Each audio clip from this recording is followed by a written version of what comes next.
Welcome back to the Sip and Feast podcast, episode number 42. What is the best way to learn to cook? The eternal question. Would you say that is the eternal question, Tara? One of the eternal questions. And I think the short answer is to just start cooking. But there's a much longer answer, of course, with everything that that we do. So I think we'll spend the next 30 minutes or so kind of hashing that out. Yeah, we're going to hash it out. We're going to try our best. Before we get into it, I would just say that, there's two ways to look at this. Either you're a recipe follower, a religious recipe follower, and you don't want to ever do a deviation. And I think if you could follow directions from good recipes, you probably will be okay. Your whole life, you'll make okay food. But we want you to make great food. That's what we want. We want you to feel empowered. We want to eventually for you to stop using recipes, even, dare I say, our own recipes. Yeah, Tara. I mean, that's our goal. Our goal is to help you feel so confident in the kitchen that you don't ever have to go to our website ever again. Yeah. Sadly. We Sadly. don't want you to leave, but I try to teach techniques in the videos instead of just blindly following the recipe.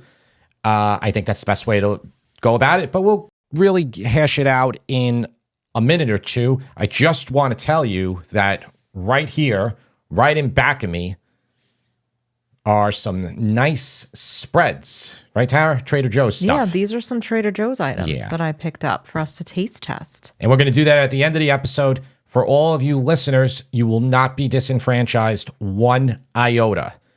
Tara and I will give the absolute best description you've ever heard in your life.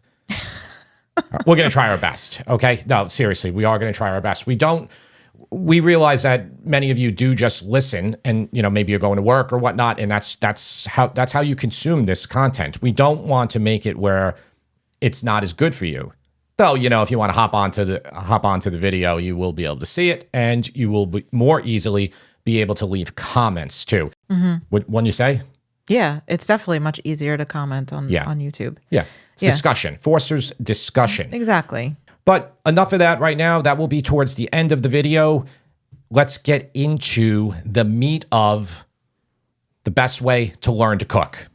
So the reason that we started talking about this topic in the first place is that our son, James, aka the taste tester, has been showing a little bit more of an interest in cooking. He's had an interest in eating, as you all know, for a very long time, but he's just recently become more interested in the process of preparing the food.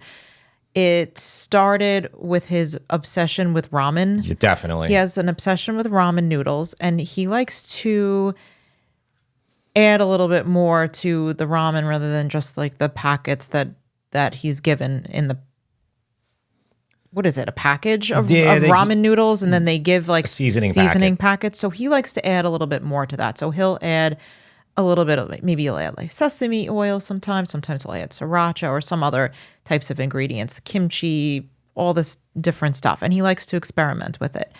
And as of, I think 3 weeks ago or so, he started taking home ec in 7th grade. So I think that's also sparking this kind of interest in cooking. Forget the fact that his parents run a food recipe website and YouTube channel. I mean, that had nothing to do with his interest in cooking, clearly, because he's only interested in it now. Well, it didn't. And he's only interested really in the ramen, which... Yeah, but what did he say? He said that this weekend coming up, he wants to have a cooking challenge with all of us, and he wants to be the head chef.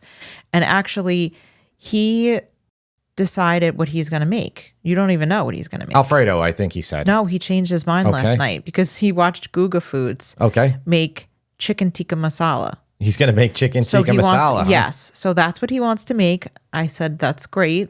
Go for it. So he's going to try his hand at that this weekend. And I think he wants us to judge him on it. And I think Sammy's probably going to make a dessert. Yeah. And you and I will I'll do something else. Assist in some way, shape, or form. Yeah, so he doesn't blow up the kitchen. The other reason why we also started talking about this topic is that a lot of times we get questions on the website about people asking, you're using chicken stock. Can I use chicken broth instead? Or you're using oil cured olives. Can I use Kalamata olives instead? Asking for permission So often. and that's fine that you ask. We're happy to answer those questions, but we want you to feel empowered. We don't want you to have to ask our permission, not permission, but we don't want you to feel like you have to ask if something's okay. We want you to know that you can do this, and making a substitution like that, everything's going to be okay. Granted, I know there are some more complicated questions that we get asked, like especially with regards to the pizza making recipes. So those are fine. And all questions and comments are fine. We don't want you to feel afraid. That's what it is. We want you to be a fearless cook in the kitchen. Yeah, fearless cook. That's a great way to describe it. So I'm not picking on any particular person I know, friend, family, whatever, but most of the cooks I know are like this. They are recipe followers, and they get very scared if they have to deviate from that recipe at all. Mm-hmm. We want you to be able to deviate from the recipe. Yeah, of course, you could keep coming by, checking out the new stuff we're putting out, but really use it as kind of like a guide. And the only way to really get there is to actually start doing different things, making it on your own, make it your own, and making mistakes on your own. Because in the beginning, when you start this process, this is where the real learning happens. You will make plenty of mistakes. Tara always loves to let me know about my blue cheese dressing mistake.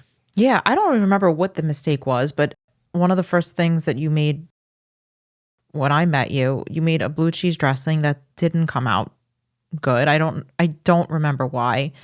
So yeah, I don't taunt you with it. Yeah. I just sometimes when you bother me, I'll mention that. Yeah, no, she likes to hold that over me. Yeah. Nah, I get it. And no, but that's in a nutshell, that's really what we want you to do. We want you to get to that point of that's where the real learning happens. I didn't really start to learn how to cook until I kind of just stopped following recipe books and recipe instructions in general. Now, you can't do this in the beginning. You actually, in the beginning, you're better off following a recipe to a T, getting a little bit of confidence. And really, we're going to talk about things that I think are really worth doing right now. They're going to help you immensely right away. Let's get into those. Yeah. So the first thing on our list of ways to learn how to cook is to start with making dishes that you actually love to eat. Man, that is so obvious, yet not that obvious. Or you're not going to do well. If you're a vegan, you're not going to make good steak and meat dishes for someone. How the heck could you?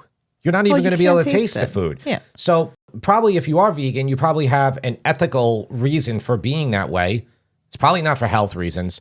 So you're going to be very mad when you're making it for, say, your husband or your wife or your kids. And it's just really hard for it to work in those conditions.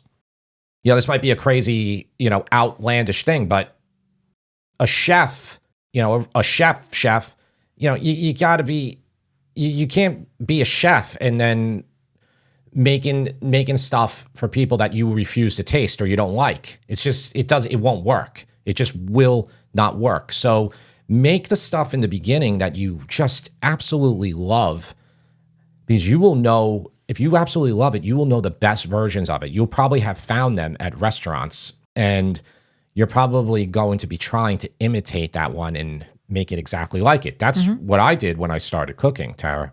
Same here. One of the ones that I was so intent on duplicating was that typical New York, New Jersey style garlicky, quick flash sauce marinara. Yeah, that's right. It's elusive to many cooks.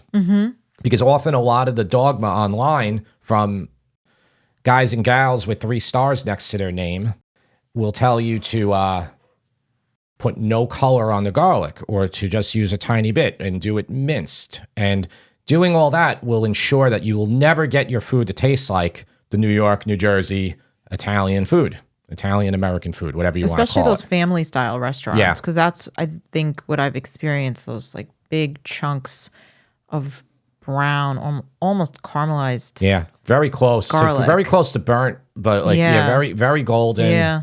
I always try to thread the line in the videos, but I really do. Often the reason I'm threading the line is because I just get the morons in the comments saying like, you burned the garlic, and it's just like, you don't know. You don't know because you don't know. You're not, you don't know what I'm trying to do here. But then you'll see actually the other comments from the people who live here, and they're like, you nailed that. That's exactly how you do it. And that's the thing. So in order to get to that point, that took a long time because I was reading, and I think I've spoken about this in a previous episode, but I was like reading, cookbooks from supposedly really good chefs and watching them. And I was being led astray constantly until I finally just, took it, made it my own. And I remember when it happened, it was like my first apartment. And in the city. Yeah. And it was a magical moment. Yeah. Now, I don't know if you experienced the magic as much as I did, but I was so happy about it. I remember enjoying it. I think you felt it's more memorable for you because it was an accomplishment. It was such and it's such a simple thing, but you say that, and how many places screw up this type of food? I mean, God, we lived in another state. Did you ever get any food in that other state that tasted remotely like anything from here? No. And part of the reason was there's just no reference point for the cooks there. They didn't know what to try to imitate and duplicate. That's true. So again, make what you really like. That's what you got to use as a litmus test. And if you have a family member or two and you guys go to this restaurant, that's what you're going to put it up against. You're going to be like, is this like this? And they'll say to you, no, it's nothing like it. It's not yet, So I wonder if James will experience that when he makes the chicken tikka masala for us. I'm looking forward to it. I don't think we order chicken tikka masala when we go out, do we? We have. Yeah. It's not one of my favorites. It's not, yeah. Yeah, I really like it. It's a very popular dish. It's probably one of the most popular of all Indian dishes. We're usually ordering the butter chicken, which I think is really, really similar. Quite similar. That's probably why we don't. Tikka masala. It's probably why we don't order it. Yeah. Maybe it is the same thing. I thought chicken makhani is the same thing as Chicken butter makhani chicken. is butter chicken. Okay. At least in the Indian restaurant that we go to, it's one and the same. If you notice, we do talk about a lot of Indian food because we do enjoy it. It's ultra flavorful food, and I've experimented a little bit with it in my life, but I've experimented far more with Thai food.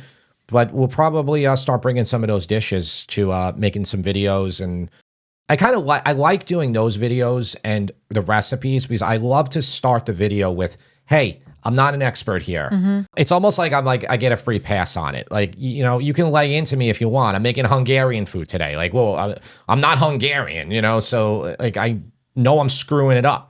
Did the best I can researching, trying to get the authentic way to do it, but it'll be the same problems when we do the Indian food too. Yep. So one of the next items we have on our list of best ways to learn how to cook is to make dishes that are quick and only have a few ingredients, because less can go wrong when you do that. Absolutely. That is such a good one. So what are some examples of meals that you could make? An omelet. Okay. Like you could do a classic French one. You could watch Jacques Pepin. He does that. I mean, it's like it's his demonstration. He does it all cooking schools. He shows, kids who are learning to cook. You can learn how to just do a proper fried egg in a nonstick pan you should be using, obviously. How to season it properly. A lot of people just screw up eggs. What about carbonara? Yeah, so carbonara is a great one to do. And you're probably not going to get a good authentic carbonara in a lot of places. There is a place near us that we go to fairly often. It's called the Trattoria. I know it's like not a very unique name, but he makes a lot of really good food that's closer to how it is in Italy, not really the Italian American, though he uses a lot of garlic and stuff, and the food's good. It's a tiny little place. It's in St. James, Long Island, and he's one of the first people that probably was making carbonara like the right way. You know, he's doing it for 15 years. He's been using guanciale for it. I would say maybe sometimes he's using pancetta, which doesn't make a difference, by the way. In Italy, they do it with pancetta, but he would always do it the right way. Get the emulsification, no cream, because if you put cream in carbonara, which is way a ton of places do, even here in New York and New Jersey, it's kind of like it's not how the dish is supposed to be. It's good, but it's, you know, and you'll see like peas in it and parsley. Those things don't supposed to be in there either. So what is real carbonara, Tara? What is it? It's pecorino romano. It's eggs. It's guanciale and pasta water. That's right. That's it. Pepper. Do you put pepper black in it? pepper. Black pepper. Yeah. Yeah. Nice coarse black pepper. That's it, right? That's it. Now, a lot of people screw it up. You know, you could go on Reddit or you could go on Facebook or whatever, and you can see people putting up their pictures of carbonara, and it's just absolutely destroyed. Like, it'll be scrambled eggs, or it'll just be, then it'll be the other way. There'll be a ton of cream and peas and stuff, but it's just, it's so easy. There's only really one trick you got to follow. And by the way, you know, you can experiment with some yolks. Some recipes will do like 2 yolks and then 2 whole eggs, and you can experiment there. It's not gonna ultimately change too much of the texture. But the real key to just doing it properly is after you do your guanciale or bacon, you remove it, you can put it aside, and then you want to remove most of the fat from your pan. You don't want to use too much of the fat because it'll just kind of overpower it. And then you're just taking your eggs and your cheese, mixing them off to the side. Then you put your pasta. I like to just pull straight from the pot because I get a little bit of pasta water in there, but you do need a little bit of water here for emulsification. Put that in the pan with the hot bacon fat, you know, whatever, the guanciale pancetta fat. Give it a little toss. Take it off the heat. Wait about 45 seconds. If you right away put your eggs in and your cheese, it's going to start clumping and the eggs are going to start scrambling. So it's such a simple thing, but you will see lots of times people will screw it up. I think the fear is that you're thinking like the eggs aren't going to be cooked. The eggs get cooked enough. Oh, they get cooked immediately. Pasta. Yeah. Yeah. So the hot heat. Yeah. Yeah. That's it. You know, then you toss. If it's too thick, start putting in a couple teaspoons of pasta water at a time. Just do it. Toss again. Boom, boom, boom. It's not wet enough. Do it again. A couple more teaspoons until you get it exactly right. Call the family down. Do a little, your little twirl, your little pasta nest. Put it on the table and eat it right away. Because if you don't eat it right away, 5-10 minutes, it's going to be dry again. That's right. You know? But it's as simple as dish to make. It is. And it's a good one to practice with because eggs, cheese, pasta, relatively inexpensive. They can practice with bacon too. Yeah, it's not. Yeah, you can practice with bacon. You don't have to get the guanciale or pancetta to practice with. So, you know, it's something that can be made quickly in way under 30 minutes. Yeah, about. I mean, and one sticking point where I've seen Italian chefs in Italy, like good places, they will often leave the guanciale in the whole time, so it kind of softens up a little bit after, you know, the eggs and cheese go in. Or sometimes they'll remove half of it or even all of it. I like to remove it. I like to sprinkle the crispy ones on at the end. I mean, other than that, I know we're going on a carbonara kind of like tangent here. Yeah. You can get guanciale and pancetta in a lot of places now a lot cheaper. Right here in Long Island, Meat Farms is selling it. I forget the brand. I think it's like Lucia maybe or something. Very inexpensive. You get a big chunk of either one. It's prepackaged, wrapped. So it's like in like the cheese section. Yeah. Really inexpensive. Or you could go to Uncle Giuseppe's and spend $50 a pound for it, you know. So you don't have to do that though. Yep. All right, let's go to the next Jew. All right. What do you think of watching YouTubers to learn how to cook? Wow. That's kind of like a tongue-in-cheek kind of So I'm not allowed to say that I'm the best, right? Okay. No. Though I think I am, or I think I'm one of them. The best How will do you never really feel? The best YouTube instructions will never get the most views. Okay. So you cannot judge someone by that. In fact, I will probably tell you there's probably people out there with very small channels, probably under 100,000 subs, that are probably making amazing instructional videos. What happens is YouTubers in general, it doesn't matter who it is, they all eventually just go for the views. They put in their stupid face on the thumbnail, shoving food in their mouth. It'll be a flamboyant title. We're guilty of it too. We've done it. We've used the titles especially.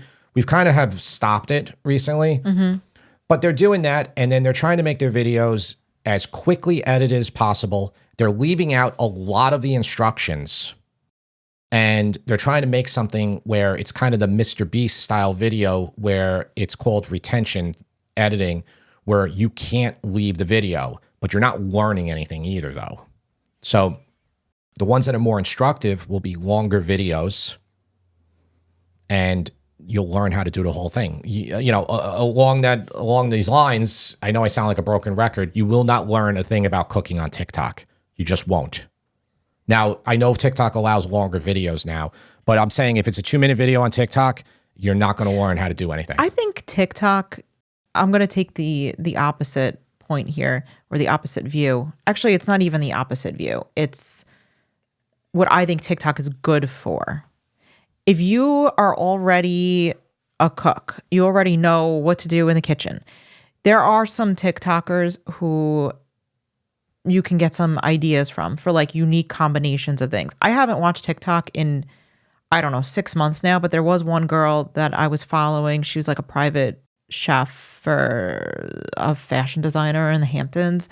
So she would always put up the different things that she was making. So I would get ideas. Like she made some type of like grilled peach avocado thing that looked really good, and I tried it and I made it and I liked it, but she didn't really tell you what to do or how to do it. She just showed that she made it. So you kind of have to have like that foundation of knowledge, and then you can use TikTok to kind of supplement for ideas. But I think you're right. You're not gonna learn like how to heat up your pan or how to do this, or because people will leave the video then. If you do, okay, to heat up a pan, you got to turn your heat to medium, okay, not higher than that. Okay, you got to wait 3 minutes.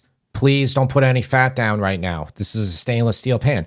All of that instruction, even if it's only 10 seconds of instruction, that's an eternity on TikTok. Yeah, that in and of itself would be one TikTok video, like how to heat your pan. So I do think that there is some good. Like I said, if you already know what you're doing in the kitchen and you want to get some ideas for new combinations of things, then look at TikTok. Yeah. But to learn how to cook, I don't think that's the platform. I do think YouTube is a good one. I know I'm biased because we have a YouTube channel. Look, it's not about our videos. It's when I want to learn how to do anything. When I want to learn how to like replace a specific part in a toilet bowl, like an obscure toilet bowl, I'm going to YouTube. I'm not going to TikTok for that. When I'm trying to learn, okay, how do I, let me try to think of something. How do I cope crown molding?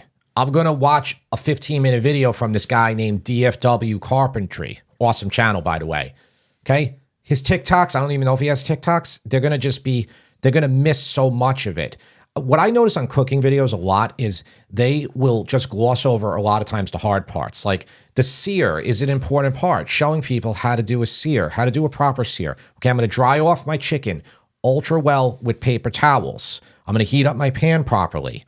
I'm not going to put on my salt and pepper until right before I'm going to put my chicken down for a sear, because if I put my salt down a little too early, it's going to start wicking water again from my chicken, which is going to hurt my sear. When I do my sear, when I put my chicken down in my properly heated pan, I got to wait 3-4 minutes per side, and the chicken will naturally release. These are things that are like, you'll just have a jump cut. It'll go from my chicken goes in the pan to it's perfectly seared.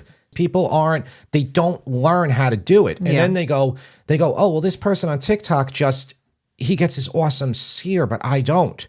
Well, because they didn't show you how to do it. That whole process takes over a minute to show. And look, I'm being judicious here. We get a lot of people, even on our 15-minute videos, that say, "What, Tara? The video's too long. No. Stop talking. No, the opposite. Oh. They'll say you went too fast." Okay. Oh, well, yeah. I mean, we get both sides. The ones who say to stop talking and it's too long are the TikTok people Yeah, no, that I don't know anything to begin with. Yeah. Okay. But the other group of people, and there's a lot of them too, they say you just went too fast. You're That's talking true. way too fast. Yeah, we get both sides. So who are some YouTube chefs or cooks that you would watch to learn how to cook? See, I don't know a lot of them because I don't watch a lot of cooking videos. I will say that one of the tried and true ones that people always seem to like is Chef John. Okay. He's like the original YouTuber. He has over 2,000 cooking videos. So his recipes, he was connected to All Recipes. I believe we spoke about him in the past. Okay.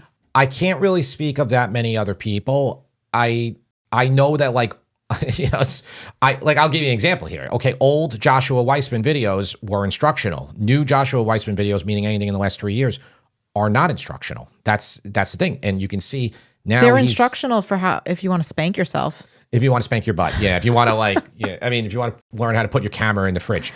I don't know who else to say. And listen, he's killing it. You know, he's built an empire. I would say most of his audience is not really cooking the recipes. What about Brian Lagerstrom? Brian Lagerstrom, I think his videos are good. I think he is very fast too, though. I think he is definitely quick. I mean, he'll do 3 full recipes in 10 minutes. So again, though, he puts I think the written recipe in the card. So you know what? I can't really say for sure because I don't. When was do you watch his videos? I mean, I don't know. I don't really watch any of these guys, so that's the thing. Yeah, sometimes I'll watch his videos. I watched his sheet pan fajita video, and he is fast, but I do think he gives good instructions. Like I think if you want to sit there and you want to pause it and maybe like digest what he's saying. Because it is fast, I think you can still get valuable information and learn how to make. Oh, I mean, obviously he's got very valuable information. There's a whole bunch of other people. Everybody's got valuable information. I think it comes down to, I think you need to make a decision when you do this. What is your goal here? So I'm just being honest with you. We've made a decision to not try to get, we know we're not going to become a 10 million view or 20 million view channel a month doing what we do. That's impossible. You have to go down to the lowest common denominator to get there, which means much quicker videos, more entertainment, just completely not really what we're about. Now, look, that being said, if I was 30 years old, I might do it. Mm-hmm. But for now, where I am in my life, being, 45 and having our instructional stuff going with our instructional content on our website, I just don't think it would really mesh if I was doing these outlandish videos. And then do you want to do crazy videos? Is that what you're saying? You want to move into the crazy videos? No, I don't like I wouldn't Tara, like being part of the crazy video thing. I do like the more instructional type of video for me to be part of. That's not to say I don't like watching some of the more entertaining ones, but I don't see myself as being an entertainer. I mean, look, I would just say simply, and if you do watch the videos, you do know we do try to be entertaining a little bit. Like we do have the taste test at the end. So if we wanted to be pure instruction, we could easily eliminate that last 2 or 3 minutes with James. Mm-hmm.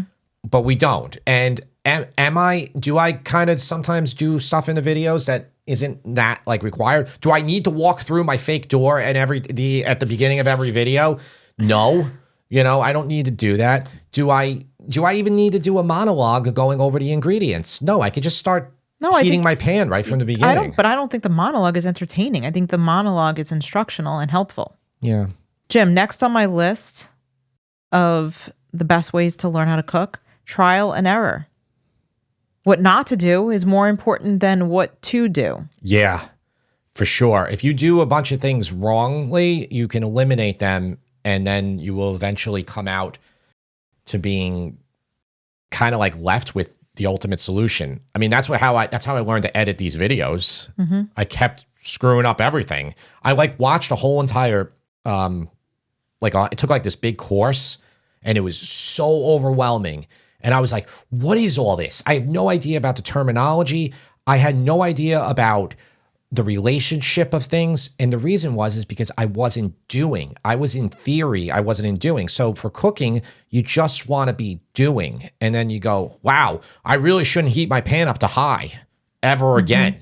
And then that's an epiphany. You'll see that. Like, you'll be like, wow, I heated that nonstick pan up to high. I destroyed it, or this website told me to get my pan screaming hot, and all it did was set off my smoke alarms, and the fire department came to my house. You will learn what not to do by doing the wrong things. Doing the wrong thing. That's true for everything. So that's a good one. So the next one I have on my list is, if you're a novice, you should read the recipe completely and follow the recipe as best you can. And then once you start feeling confident with that recipe, that's when you can start changing it up. Yeah, we often struggle with this. Like, we're wondering if we were ever going to offer, say, more detailed instruction. Should we offer those detailed instructions for a novice, or should we be offering the opposite way, more advanced stuff? Because a lot of the criticisms we get is that our recipes are too simple and that there's not enough going on there. Like, I'm not showing you how to do black garlic in your garage for a month, and then to use it to make one dish, stuff like that.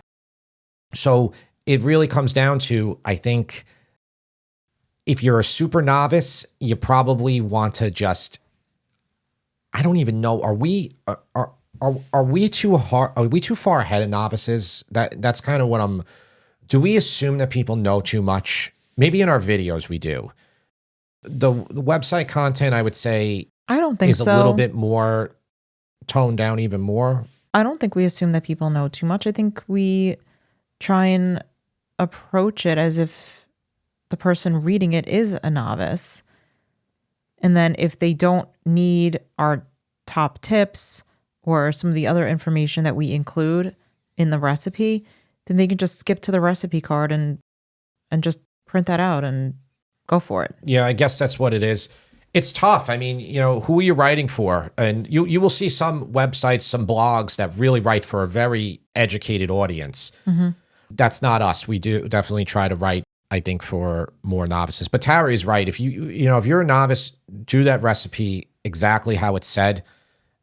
Then if you had a problem, go in and criticize it, or maybe just think to yourself, oh, I didn't do it right. I'll try it again. Yeah. Next on the list, don't worry so much about being excellent with a knife. Yeah. Okay, so this is a good one. This is a really good one. So I've said this before. I've worked in a couple places when I was young. Now, these weren't restaurants, but they were food establishments. And one of them did a ton of food. Okay. All food, catering, everything. I believe this was probably an early episode. I said this story. The guy who was the best with the knife in the place was not the cook. Okay. He wasn't even honestly, the cook didn't even use a knife. The cook was cooking. All right. And this is how a lot of restaurants are. I mean, you got multiple people. So the chef was chefing. All right. He was barely using the knife. I mean, obviously the guy knew what he was doing, but there's no way that he was as skilled as the prep guy. The prep guy was prepping for 6 hours a day. The guy was lightning with a knife. So knife skills does not mean you're going to be a great cook. Butchers have excellent knife skills. A lot of butchers are not cooks or chefs. They're definitely not chefs. So take the knife. You never need to become as good as, say, some YouTuber or some demonstration. Why would you need that? Well, you're chopping one onion. Yeah. You're not chopping 500 of them. What do you think? Your wife's going to she's going to go nuts because you chopped an onion in 4.5 seconds? You never know. Some people might be into that. They might be really into that. Honey, chop that onion. Girls want guys with skills. Nunchuck skills, bow hunting skills. Yeah, onion That's skills. my Napoleon Dynamite impersonation for you. Okay. Another thing, experiment at the end. So, for example, if you're making a soup, let's say, and you want to try this is a good throwing one. some different seasonings in there, maybe some lemon juice or some other type of ingredient, but you don't want to chance the whole pot, scoop some out at the end, put it in a little bowl, and there you can add whatever additional like if you want to try curry lentil soup, but you don't know how much curry to use, you make regular lentil soup and then put some in a separate bowl, add a little curry powder or some other type of seasoning and experiment that way with a little bit. This might be the best one. Okay. Who came up with this one? You did. Yes, I did. Okay. So let me tell you why. As Tara was saying, you did the whole bowl of soup. You can't, you're at the end here. If you're going to know for next time now. So do what you need to do. You'd be like, wow, that's dynamite. Or you could just do it and then add it all into the pot and serve it to your family. It's these little tests that you weren't sure. Should I finish this with some butter or should I finish this with some acid or some more spices and stuff like that? Some garlic, fry up some garlic, pour it in at the end. Meatballs. Okay. So you're making your meatballs. You can't taste your raw meat, but what you can do is you can take a little bit of meat off to the side. This is before you fry them or bake them. And then say, you know what? I followed this recipe, but I'm already looking at it and I think it's wrong. I think it needs more salt. So put more salt first, maybe just taste it initially. And all you got to do to taste a meatball is just throw the meat in the microwave. So it's cooked. So you don't get any food illness. And then say, oh, it's all right, but it needs more cheese and salt. Then put it in, microwave it again. Then you'll know. You'll be like, okay, I'm gonna make my adjustment now to my full batch. Yeah. That's a good one. A few more, and let's kind of move through these quickly. Another one is enlist feedback from your loved ones. Oh, yeah. Right? So, and that feedback can be spoken or unspoken. So, for example, if your kids are gobbling up everything, asking for seconds, you probably did a good job making it, right? Yeah. But you can definitely solicit verbal feedback too. I know our kids, especially Sam, is very good. In fact, a lot of times if you make a new recipe, who do you ask? She's the best. I wish she would be in the videos. Yeah, you ask her because first of all, she's going to be the most honest. Not that James and I aren't honest, but I think James and I are a little less discerning. Yeah. I think we have good palates, but Sam's palate is heightened. She can often pick out flavors of things that I don't even really taste. Yeah, no, she's good. Like she can say, oh, this has cardamom in it, or this has this in it. Yeah. She's very good at that. So she's your feedback person. Yeah, have a good feedback person like that, and you will be very, very far ahead of the game. People don't lie. Well, there's one person in your family that doesn't lie. That's the person you want to hear from. Yeah. It's the truth. Yeah, it is. Okay. I think James just likes everything I make. So, well, sometimes he doesn't. He doesn't like some of the things. Yeah. He doesn't like the butternut squash soup. Yeah. Right? And he's not a fan of stuff with, he liked the blue cheese dressing, but he's not a fan of like gorgonzola and stuff like that. All right. Start with foundational foods. So you already mentioned eggs. Yeah. Right? You also mentioned sauce. Yes. Right? Marinara sauce to Sunday sauce. There's all types of different ones, but those are actually pretty easy recipes to start with. I also have here soups. I think soups are a great recipe to learn how to cook with. Yeah. Because they're kind of forgiving. Yeah, soups are, for sure. I've also got salmon as being very forgiving. Salmon's a good one. Fish. Yeah, because it's so high in fat that it's kind of hard to overcook it. Salmon, yeah, that's, for obviously not sockeye salmon, which is not, I don't recommend using that one. Salmon is great. It's inexpensive too. Tara picked up the other day from Trader Joe's, which is what we're taste testing after. But she picked up from Trader Joe's salmon for, I believe, what, $8 a pound, right? It was $9.99 a pound. Okay, and so it $10. It wasn't the frozen. It was the like vacuum sealed Yeah. in the refrigerated section, and it was great. It was just as good as the one from Whole Foods. Definitely. Yeah. Yeah. I mean, yeah, you don't need to buy salmon from Whole Foods, but I think the best place is Costco to get salmon. But salmon's a good thing to experiment with, because if you're baking it in the oven, you can experiment with different flavors to top it with. Like you can just do a simple honey mustard combination, or if you want to make it a little bit spicy, maybe you want to add some sriracha, maybe you want to add some soy sauce to it. It goes with a lot of different things. It's a great canvas. It's funny. I have so many ideas for videos. Like I'm like almost a year ahead. I mean, if you saw like my spreadsheets and everything I have, but I have for summer content, I have make cedar plank salmon with James, because I feel like that would be a really good one to introduce him to how to do something on the grill. Because cedar plank salmon, all you do is you soak cedar plank, for like 30 minutes in water. You get your coals going. Ideally use charcoal for this. It's going to impart more flavor.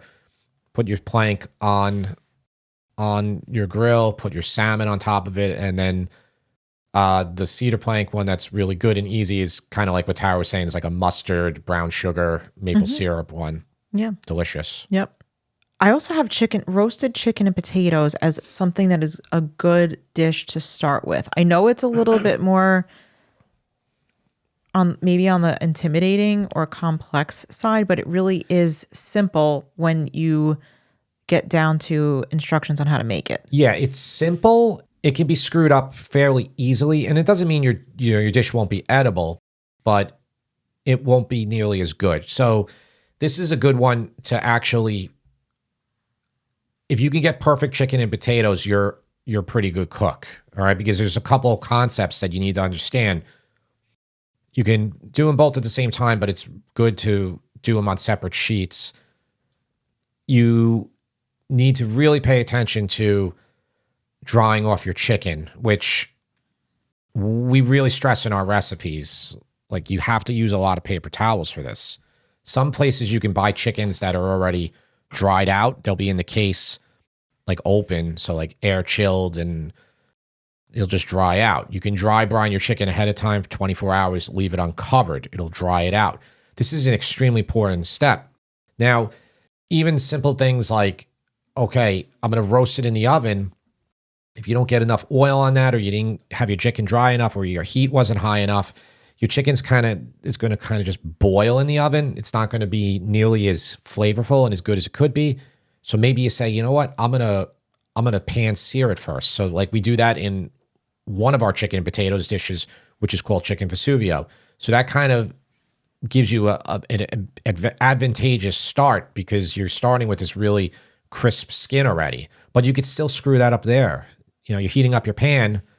Maybe you salt and peppered your chicken 20 minutes in advance. Now the chicken's wicking water again, and when you put it in your hot pan, it's still not getting a good sear. So these are like tests of your metal. Like they're tests of, do you really know what you're doing? So do you not recommend chicken and potatoes as something for a first timer? I think it's great, because you're only going to improve on it. You're not going to hit it. You're not going to hit it out of the park on the first one. Okay. That being said, we have a standard Italian baked chicken and potatoes, and we have chicken Vesuvio. A lot of times people will make this dish and they'll be so happy that they did it. Often this is a dish that their nonna made, and it holds very much special significance to them. The chicken and potatoes is popular in a lot of cultures. So they're happy that they made it, but there's ways to make it immensely better. Yeah. All right. So listen, you're like, Jim, I know how to cook. I'm an expert cook. I'm just here for the taste tests. And honestly, my stomach is here for the taste test. This was an eventful episode, right, Tara? Tell them what happens. I was listening to your stomach the whole time. So it's the worst. And I tell my editor, I say, Billy, I'm sorry that my stomach's growling, but when it growls, that's why like we'll re-say something. But I got to stop eating. I mean, I'm gonna turn into a house. All right. Anyway, going to be eating right now. So Tara went to, actually, I believe you bought these the day you got the salmon at Trader Joe's, right? I did. Yeah. Yes. All right. So let's start with the crackers. What are these? So these are pita bite crackers. They're made with sea salt. Yeah. I just got these as a vehicle. I mean, I don't think we're taste testing these. I mean, we can comment on them. We can. We're taste testing 3 different spreads. So we've got a bruschetta topping. We've got a red pepper spread, which has eggplant and garlic in it. Okay. And then do you want to read that one? Yeah, and then this one right here is another eggplant garlic spread with sweet red pepper. So that's weird, but I didn't different. even realize that. I've had them both before. This one's like I've predominant. never had the bruschetta. Yeah, it's so funny. Obviously, they're similar. They have the same exact jar, so it's made by the same company. Yeah. So the company was probably like, we're going to make this one with more pepper and this one with more eggplant. Yeah. But trust us, they are different and hopefully good. Now you're gonna have to show your skills. Ah, I got mine popped before yours did. It did. I'm stronger than you. Yeah. Hold on. I'm like the girl from the Seinfeld episode with the lobster. Like, Let's start with my left to right. We're going to start with the eggplant spread first. yeah. All right. So this eggplant spread it smells really good. It is Trader Joe's eggplant garlic spread is based on a traditional Bulgarian recipe of fresh harvested eggplant, garlic, and sweet red peppers. Used as a spread on sandwiches, toast, or crackers. Stirred into soups and stews for flavor. Refrigerate after opening. This is a spread that I know Trader Joe's has had probably for over 10 years. I feel like Tara's been buying this for a long time.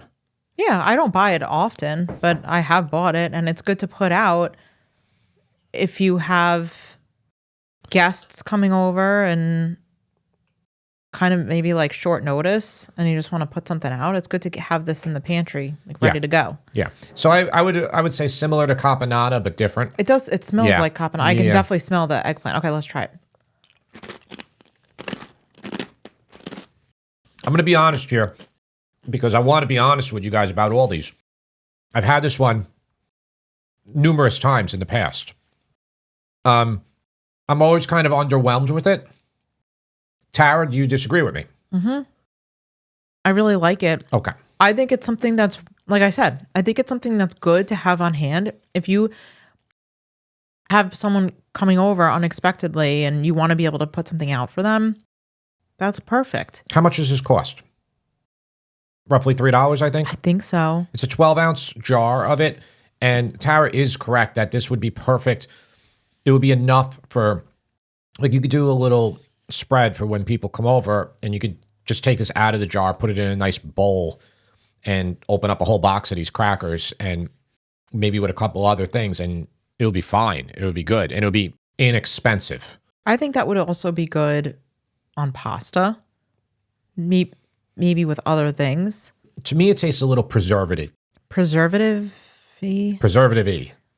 I don't know if that's even a word. Okay, but it does. It does taste like it's heavy on preservatives. Well, then this is probably going to taste the same, but let's just see. I want to read what's in here. It has eggplant, sweet red peppers, water, sunflower oil, tomato paste, cane sugar, sea salt, dried garlic, glucono-delta-lactone, which is an acidifier.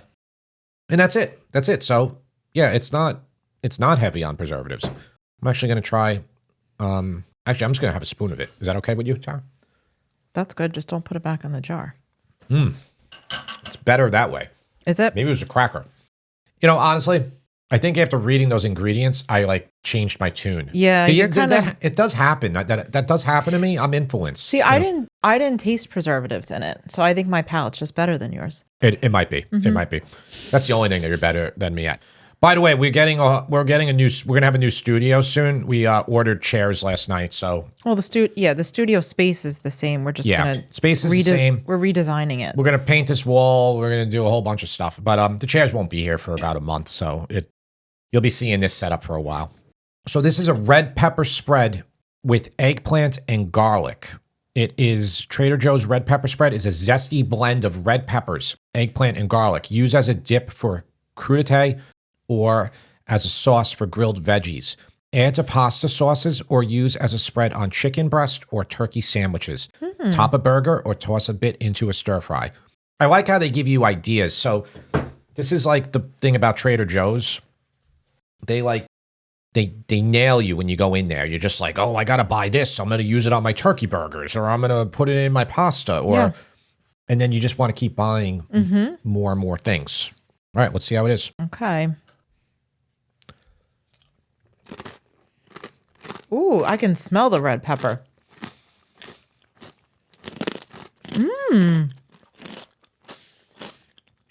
So it's funny.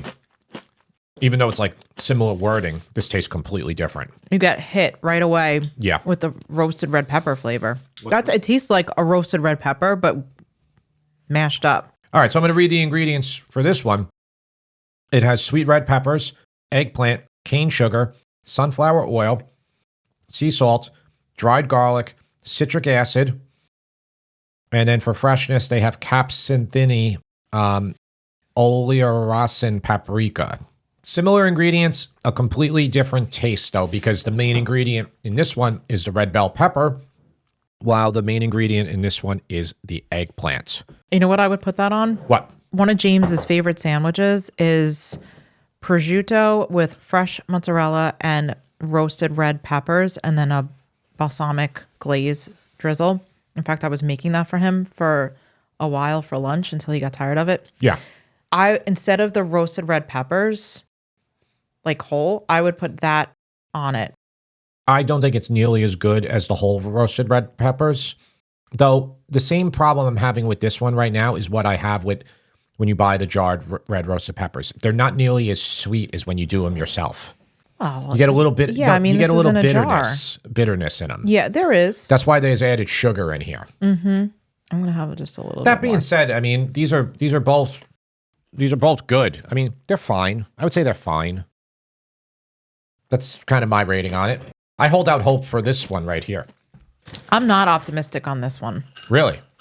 Yeah, because I've had packaged bruschetta, and I'm just like never a fan. All right. Well, bruschetta is not a thing. Bruschetta is the toast that you put. So Yes. this is just a spread for bruschetta. Bruschetta topping. Obviously, But when it's- you're in America, everybody thinks bruschetta or bruschetta, you know, how people say it here, they think that is what it is. Exactly. Let me, I'll put this down and I'm going to read this one too. It's called bruschetta topping, and it has diced tomatoes, tomato juice, citric acid, acidifier, calcium chloride, canola oil, garlic, onion, distilled white vinegar, salt, basil, oregano, citric acid. Okay, based on these ingredients, I'm thinking this is not going to be good.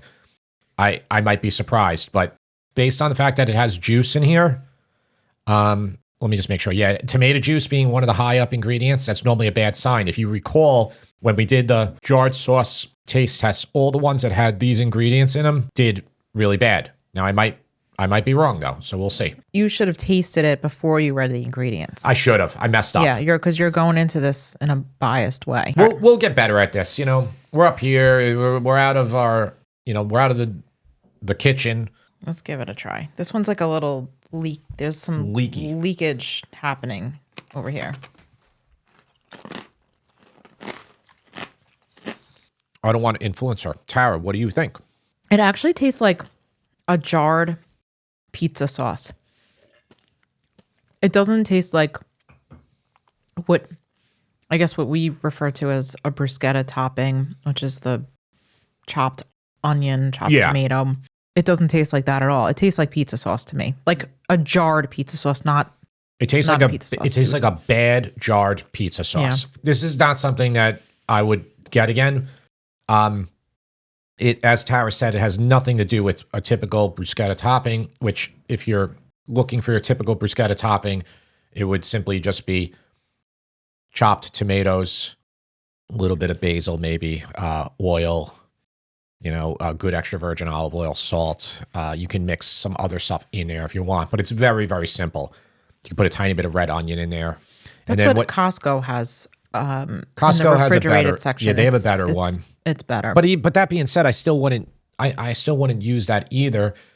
When you do your toast for your crostini or whatever for your bruschetta, you want to rub garlic on the hot bread, and then you want to put that tomato on there. Mm-hmm.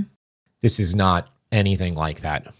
No. So I honestly, I wouldn't buy this one again, but these two I have bought in the past. Yeah. And I will continue to buy because I like having them in my pantry in the event that somebody stops by and I'm like, oh, let me put something out quickly. I agree with Tara. Tara, let's rate them. What's your rating for this one, for the bruschetta? Like, do you want me to rank them like 1, 2, 3? Or? Rate the bruschetta from 0 to 10. This one gets a 2. This is the roasted red pepper one? I'm sorry. The bruschetta topping gets a 2. Yeah. From me. Roasted. I'll do my rating for that one Okay. too. That gets a 2 from me as well. Okay. And that's being generous. The roasted red pepper topping, I'm going to give that one a 7. Okay. I'm going to give that one a 7 also. I already had it in my head. I already know what I'm going to give. Okay. You want me to tell you what this one's going to be? No, because I'm... Okay. Okay, yeah, go ahead. Okay. For the final one, now remember, that second one, 7s, that we both did 7s, Mm-hmm. was for the red roasted pepper spread from Trader Joe's. This last one, which is called the eggplant garlic spread, I am going to give this a 7 as well. I am going to give that one a 9. Oh, now, a 9. Now, I'm not giving it a 9 and comparing it with homemade caponata. That's not what it is. I'm ranking it based on a jarred spread. And I do think that one gets a 9 because it is really good. I love the eggplant flavor. And like I said, I continue to buy it. It's one of those things I like to have on hand. And I have no qualms about giving it to somebody who shows up at my house as a guest. Okay, well said. So we have questions. So that means we'll do them, and maybe I can eat a couple more of these crackers while I answer the questions. Okay. Jim, the first question comes from Christine. I'm looking forward to experimenting with different foods on the barbecue this summer, and we just got a smoker. Do you have any plans for some grilling recipes? And it's funny because you just talked about the salmon thing earlier, which I didn't even know you were going to talk about that. Well, Christine, Serendipity. Having a smoker is awesome. I've had a few smokers in my life. Right now, the one we currently have outside is called a pit barrel smoker. But I've had the off like where you put all your fire, your wood, your smoking stuff. I am like completely like off. I basically had an offset smoker. It was a Charbroil one that rusted to heck, and I had to throw it out. I've also just done smoking on a standard Weber kettle grill, which works well with a water pan. I've been smoking for a long time, probably over 20 years. I never put them on the site because I feel like I'm going to get all the people that say they're a professional smoker and telling me that I don't know what I'm doing. So, it's like the gatekeeper society of smokers. That's the main reason why I haven't put them on the site. Would you, right, Tara? You say that's it? But do you have plans to put some up? Maybe. I can't say for sure. I did think, as I said before, I think the one with James doing it's not really smoking, but the cedar plank salmon would be good. I don't know, Christine. Maybe I'll do some ribs. I don't take barbecue smoking that seriously. This is gonna sound like maybe a little condescending. I don't think the best barbecue in the world in Texas or Carolina or wherever you think it is, I don't think it's much better than some of the worst barbecue in Texas and Carolina. That's my opinion there. I'm sorry. They all do the same thing. They like put a mustard rub, they put a bunch of spices on it, they smoke it, they get a smoke ring, they put their sauces out. End of story. I mean, ultimately, what's really going to determine what's better or worse is going to be what the cut of meat, the quality of you're dealing with, because they're all putting the same exact rubs and everything on there. I know they say they have their proprietary rub. I mean, maybe I'm like saying something controversial here, but I mean, barbecue to me is kind of barbecue. I know what you're saying. I think for the way I feel about barbecue is that even if I've never had bad barbecue, but even it's like pizza. Like even if it's bad, it's still pretty good. Like it still tastes good. I've had barbecue in Memphis, which I would say was probably the best barbecue I've had, but you're right. Like it wasn't that much different from barbecue that I've had in other places. I mean, I'm gonna go. This is gonna sound like it's gonna sound crazy to you, but like when I've done briskets and I've done a lot of them, they taste just as good as any place like the best places I've had them. Mm-hmm. Now, look, I haven't been to that special place in Texas that was in the movie Chef, but ultimately it's that quality of brisket you're starting with. If you're starting with a poor piece of meat, I don't care what you do to it, it's not going to be good. And if you're starting with a superior piece of meat, you can kind of like not even season it that well. Because, well, I'll give you an example. The other day, it's coming out this week, actually. Actually, it will be out by the time you hear this will already be out. So I did cottage pie, and I wanted to make it very different than the shepherd's pie that we already have on the site. So I used boneless short ribs for this. And I wanted to braise them ahead of time. So you could do this the day before if you want to speed up the recipe. I seared the short ribs for like a minute per side just to get some color. I didn't put wine. I didn't put stock. I put water in the pot. I just removed the brown bits, okay? Or as you say, fond. And I put the ribs back in. I put the cover on. I put it in the oven at 300, cooked it for 2.5 hours until they got tender. That beef, when I took it out of the oven, I didn't even need to make cottage pie out of it. I could have just ate the beef like that. And it was just cooked in water. And it was cooked in water with salt and pepper. It's the beef was so good already. It's just, like when you have like a really good, that's why beef, it's just salt. You do a good steak. That's why I like my ideal way to have a steak. I don't put steak sauce on it. I would just want it with salt and pepper. Yeah. And that's it. Yeah. A little bit of salt and pepper. Maybe not even the pepper. Let's move into the next question. This is from Carlotta. I know you are very influenced by Southern Italian cuisine, but could you do some Northern Italian things like canaderli, bagna cauda, pizzoccheri della Valtellina? I don't know some of these. Pan uvetta. I think that's egg bread. I don't know. We live in the Verona area, and sometimes the kitchen is a bit funky with horse meat, donkey meat, but a lot of it can be done with beef and pork as well, like gnocchi con pastisada di caval can be done with donkey or beef. I think caval is horse. Is that right? It is. Pastisada di caval. So what do you think of doing some Northern Italian food, Jim? I'm looking to up answer Carlotta's question. Carlotta, I'm looking up. So she lives in Italy? Mm-hmm. Yeah, Verona. I can't believe you're listening to me, Carla. I really appreciate you listening. Carlotta, I appreciate you listening. I normally feel like everybody in Italy is like I'm gonna kill this guy, I'm looking up what bagna cauda is. Bagna cauda. Okay, I think it's hot garlic. It's bagna cauda. Yeah, it's a traditional Vietnamese dish. Piedmontese. I'm so bad. I'm sorry. God, my stupid phone's not working. Take your time. All right, it's made from garlic, anchovies. It originates in France, actually, Provence, France. It's popular in Piedmont, Italy, since the 16th century.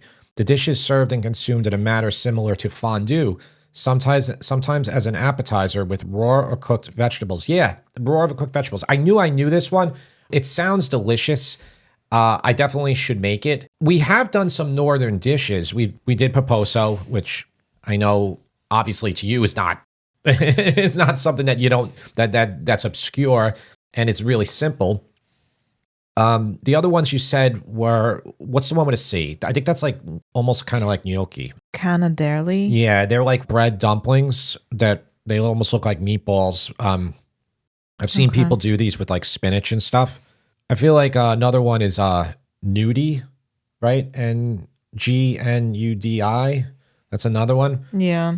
Yeah, Carlotta, every time I want to do these, I'm just like, I don't think anybody's going to watch them, you know? And I will say that simply the people here in New York, New Jersey, that's all they do. That's all they eat is Southern Italian food because they're obviously the people that came here.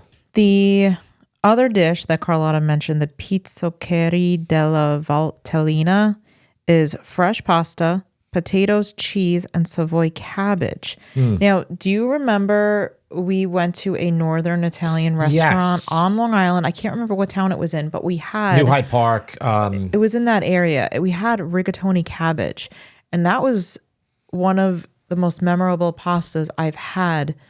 It was unlike anything that I've had, and it was so good. And I remember after that, I tried to find a recipe for it. I mean, this was like 20 years ago or so. It was in Floral Park, New Hyde Park area. We went with your friend. Yeah. So that was a good dish. that was really good. So I don't know if that's, I mean, this dish that Carlotta mentioned has cabbage in it. So I don't know if it's similar. I always wanted to do stuffed cabbage too. That's another one that I've wanted to do. I really do need to expand and start doing some of these other dishes. I did brizzato, which is another Piedmont dish. Brizzato, Albarolo, but I did not use Barolo in it. Yeah, you used a less expensive Piedmontese wine. Yeah, I used a dry wine, and I shouldn't have. I should have. I mean, they're all dry, but the one I used was too dry. It was, I think, a Barbera. That's right. And I should have used. It starts with an N. It's what Barolo is made from. Nebbiolo. Yeah. That's the wine I should have used. So if you do decide to make that, that's the grape that I would use for anybody who wants to try that dish, because Barolo is like $60 plus a bottle easily. And I had a thing. I'm like, I cannot do this. I cannot put a bottle of wine that expensive in there. It's really not what we want to do on the channel. Yeah. So what else, Tara? Is that it? Those are the questions. So yeah, I mean, at some point we will probably continue to. We're going to add Northern Italian, and we've been adding French dishes too to the list. Yeah. Often, a lot of the problem is we have to like do ones that people are searching for, and it's tough because, you know, a lot of these more obscure ones, and they're not obscure to you, they're obscure to the people here. It's just people aren't going to look at it. So, you know, we put a big time investment into it, and then we're like, okay. So that's it for this episode today. Leave your questions at podcast@sipandfeast.com. We love your questions. We love hearing from you. Tara, you got anything else to say? Let us know what other taste tests you want to see. Listen, I hope you guys are enjoying these, because I really am. I mean, the next one, the episode after this, is going to be completely different. So it's going to be drinks. Just teeing that one up. And some of you might really recognize them, and some of you might be like, I've never seen that before in my life. Until next time.